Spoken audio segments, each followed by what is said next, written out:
let's go ahead and jump into HBO trying to do the right thing, but not really. Not really.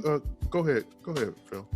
Yeah. Apparently, HBO Max announced yesterday that they will be, or just have, pulled Gone with the Wind from its offerings. It's the Oscar-winning 1936 film, which takes place during the American Civil War in the South and features portrayals of slavery.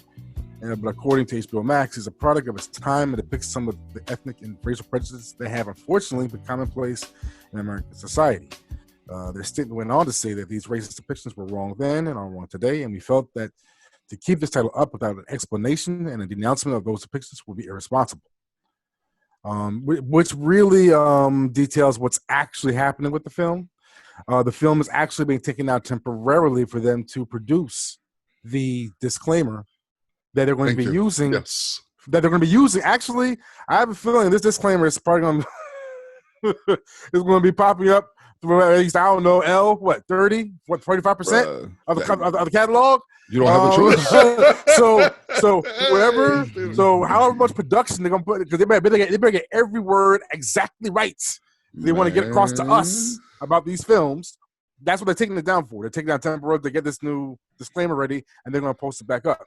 But of course, there was a lot of objection, but there was a lot of support for it as well. John Ridley, the screenwriter for 12 Years a Slave, actually was one of the people of note who was urging Max to pull Gone with the Wind. He actually wrote a whole op-ed about it in the Los Angeles Times, because or at least have it taken down for a respectful amount of time for them to get the disclaimer together. He said that it's a film that glorifies the antebellum South. Bottom line. So I mean, what do you guys think? I mean, is this patronizing? Is this a logical step? It's hard not to look at these businesses, with a side eye with everything they're going to be doing from now on. Yeah, but at least they're doing it, I guess. Right? Go ahead, Al. Man. Fuck HBO. I know.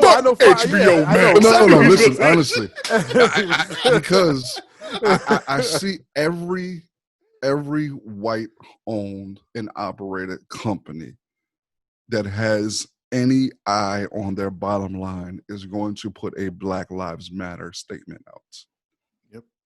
They're going to put it out. Whether they actually agree, believe, subscribe, support Black Lives Matter, they don't even give a fuck at this point in time. If you white-owned and operated major company, you are going to and almost have to put something out right now as a way of explaining that you stand with the quote-unquote movement. I think that's accurate. And I dig it.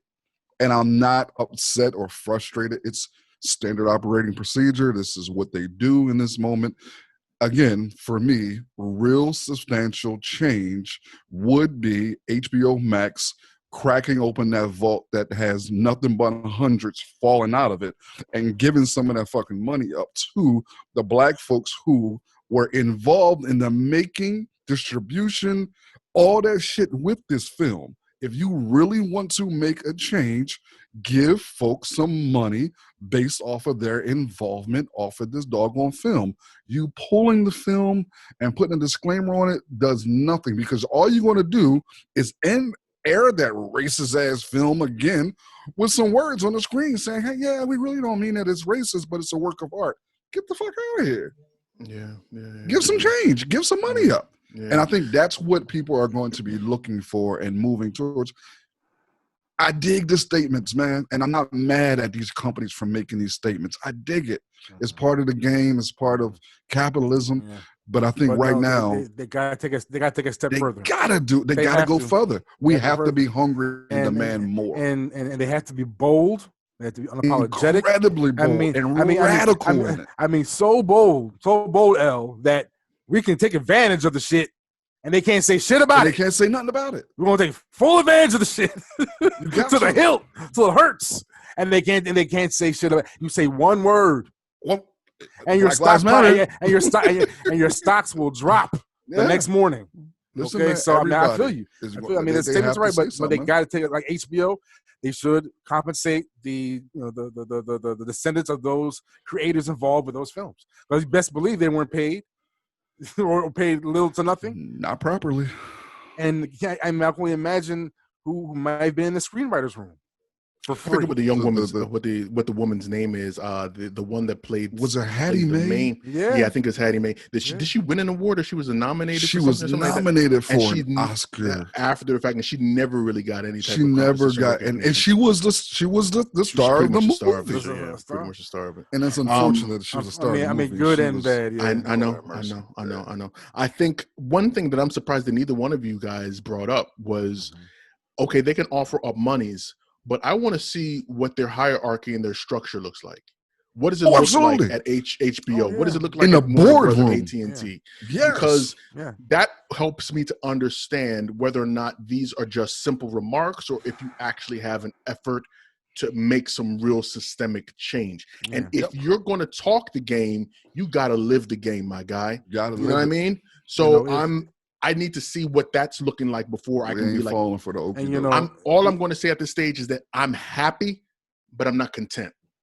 And I think for us to be able to get to a level of content, we need to see that there are actual measurable markers. How many people on your board are Black? How many people on your board are other people of color? How many people on your board are women?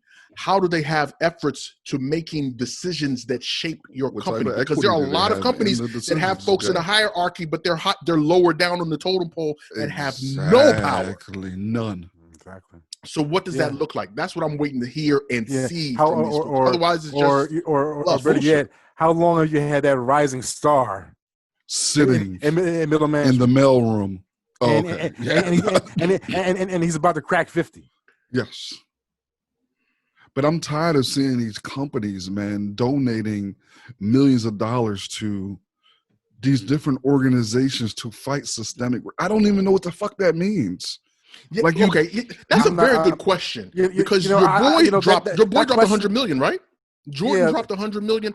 What does dropping $100 million to fight systemic racism? What does that mean? Where? Legal fees? I mean, there's only so many people what does it mean, man? The protests will chill after a while. So where would that money go? I don't know. Where would that money go? I mean, to the community. And everybody is doing that. It's so easy to say, I'm writing $25 million check to these particular organizations who fight systemic racism. It's like, who the fuck are these organizations? And L, you brought up a good point.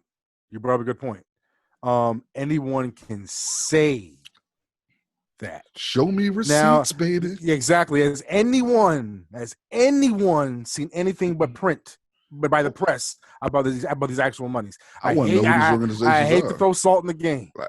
I hate to throw salt in the game. No. Because but you know, I've gotten a whiff on how some of these big business guys like to work. And half the time it's through illusion and displacement and shit. And we fools for trusting them. You know what I'm saying? Anyway. And they know exactly how to what's that the shell game. They know exactly how to move the shit around. And they'll be broke as fuck. But you know what I'm saying? But they come up on a quick 25 million. And 25 million to some of these companies is nothing, man. But that's what I'm saying. That's a lot of salt. Let's try and flesh it out. Let's try and flesh it out. What does that money ultimately do you think? Let's just say, for example, that Jordan didn't say, I'm giving $100 million to programs that fight systemic racism. Let's just say he specifically said, I'm giving $100 million to the NAACP. Shit. What does that $100 million do in the fight for social equality? I don't think that's the way to go. I don't think. No, I'm asking so we can try and flesh this out. I mean, if I were to think about it critically, like, I mean, that are they creating jobs? Well, that's what I'm thinking. That's what I'm saying. Like, if it's about you know providing resources, if these companies are going to make room in their boards, directors, then the pipeline of talent needs to be supported and made available to these companies. And it's more valuable than that $25 million. Yeah, to change the direction and the color of the boardroom has generational effects compared to that $25 million. And I say the $25 million because I know when you look at Jordan, as much as flack that this dude has taken over the years, and I'm only using him as an example. No. But just to clear a narrative up, the much flack that he's taken over the years for what they say his lack of involvement in black issues, my man's board is black men, black women. For years, he probably hires more black people than the rest of the NBA. The rest of the NBA. So he's done his all right due diligence there. But I just don't know what that $25 million would do, or if you're not creating jobs. How many jobs are you going to be able to create? And in the long term with benefits. I don't think that's what it is hard to say we don't need $25 million. Right. I can only say we don't need $25 million because I don't know where the fuck the $25 million is going. I mean, it could, perhaps it could go to fund, those underfunded programs that support our gifted black students. And that's a problem right there. If you're funding a program that is for underprivileged kids, why not just take care of the fucking underprivileged kids? Get the out of the way, bypass. That's an even bigger question because you're already paying tax money into that. You're supposed to. We're black people already paying into. We're supposed to be getting taken care of at this stage. Tax-paying citizens. I'm a spitball. No, I get you. Can it be used to combat redlining in any way? Sure. How? I mean, making more money is available for loans to black people, I guess. Well, exactly. That'd be one thing. That'll combat redlining? Yeah. For the next election? For the next primary? I mean, I don't know how quickly you can put those monies into action. I'm just that shit by November now. I'm just spitballing again. That motherfucker will win. Nah, it makes sense. I can dig it. But I don't know, man. It's too easy. Loans? I don't know. I would love for somebody to come out with $25 million and say, hey, $25 million, we're going to pay off some student loans. I think part of it also do something that is actually going to better black folks' everyday lives. It has to be something along those lines that everyday Joe Schmo, middle class, working class, poor black man, woman, they're going to get some of that $25 million, that $100 million somehow to get a better life. There has to be a way to enable generational wealth. Yeah. I don't know how. But I don't know how that works out. I don't know how that works out. And then no one's asking those questions like, where the fuck that money go? Yeah. And I think that Elle alluded to it or gives a good segue into it. When we had Brother Campbell, Michael Campbell, on the show last week, he talked about playing the short game and playing the long game. And I think right now there's an argument about what both of those look like, and two, what are we doing to sustain the long game? Because I think we get into this thing about it being all or nothing, and we can't. Yes, you can be. I want you folks to be given the monies. I'm down with that 100%. Even if we don't know where the monies are going right now, we can figure that out. Let's put it in the pot.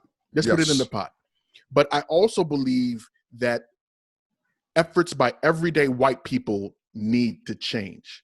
Those conversations that they're having at their white dinner tables need to change. Those conversations that they're having in the workplace at the water cooler need to change. And until those things happen, I don't know how much 25 million, 100 million is going to really do. You know what I mean?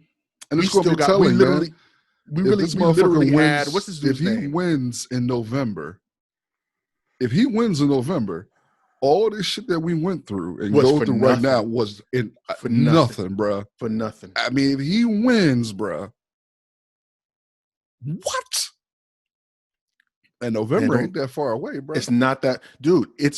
We are halfway through fucking June already, basically, man. Look, and it feels like we just started the year.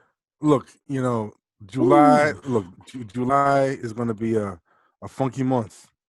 Politically, it's gonna be a funky month. We're gonna be seeing some crazy shit. The end of June. Let this motherfucker show out on Juneteenth. Biden's VP is around the corner. Yeah, he has to make that announcement pretty damn soon. Somebody else can start talking instead of his ass. And I think I might have seen her on Samantha Bee just now. Listen, yeah, because she was looking damn near presidential.